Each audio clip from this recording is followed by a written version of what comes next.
Exit पोलचे निकाल अगदी काही दिवस दिसत असले तरी देखील महाविकास आघाडीला राज्यामध्ये मोठा प्रतिसाद मिळालेला असल्याने आमच्या 30 जागा येतील असा आमचा विश्वास असल्याची प्रतिक्रिया रोहिणी खडसेंनी दिलेली आहे। भाजप आणि मोदींकडून 400 पारचा नारा दिला जात असला तरी त्याला महाराष्ट्रामध्ये ब्रेक मिळेल याचा आम्हाला अंदाज होता असंही त्यांनी सांगितलंय।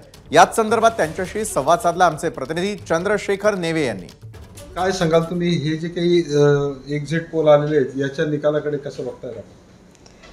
आज महाराष्ट्रामध्ये आपण बघितलं तर महाविकास आघाडीसाठी अत्यंत चांगलं वातावरण आहे आणि नक्कीच महाविकास आघाडीच्या 30 जागा तरी येतील असा आमचा सगळ्यांचा अंदाज आहे। आणि संपूर्ण भारतात बघितलं तर इंडिया आघाडीसाठी चांगलं वातावरण आहे आणि नक्कीच चांगला रिझल्ट आपल्याला परवा बघायला मिळेल।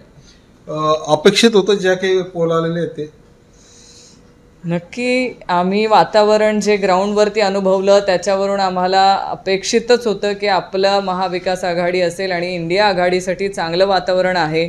आम्ही आधी पण सांगितलेलं होतं की भारतीय जनता पार्टीचा हा जो 400 पारचा नारा होता, हा नारा थांबवण्याचं काम महाराष्ट्रामधूनच महाराष्ट्रातली जनता करेल आणि ते नक्कीच 4 तारखेला त्यांना दिसेल की तो 400 पारचा नारा जो त्यांनी दिला होता तो महाराष्ट्रातल्या जनतेने थांबवलेला आहे। तुम्ही म्हटलं की 400 पारचा नारा महाराष्ट्रातून रोखला जाईल असं तुम्ही मागेही वक्तव्य केलेलं होतं, आज पुन्हा एकदा सांगतायत।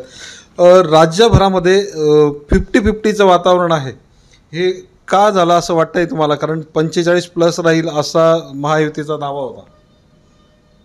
गेल्या 10 वर्षांमध्ये बेरोजगारी मोठ्या प्रमाणात वाढली, महागाई मोठ्या प्रमाणामध्ये वाढलेली आहे आणि जे महाराष्ट्रातलं राजकारण भारतीय जनता पार्टीच्या माध्यमातून तोडाफोडीचं राजकारण जे झालेलं आहे ते लोकांच्या मनाला रुचलेलं नाही आहे। अनेक समस्या आज महाराष्ट्रातल्या जनतेला आहेत। आज कुणीही ह्या राज्यामध्ये सुखी दिसत नाही आणि त्याचीच प्रचिती ह्या निवडणुकीच्या माध्यमातून लोकांनी रोष व्यक्त करून महाविकास आघाडीच्या पाठीशी उभं राहण्याचं काम केलेलं आहे।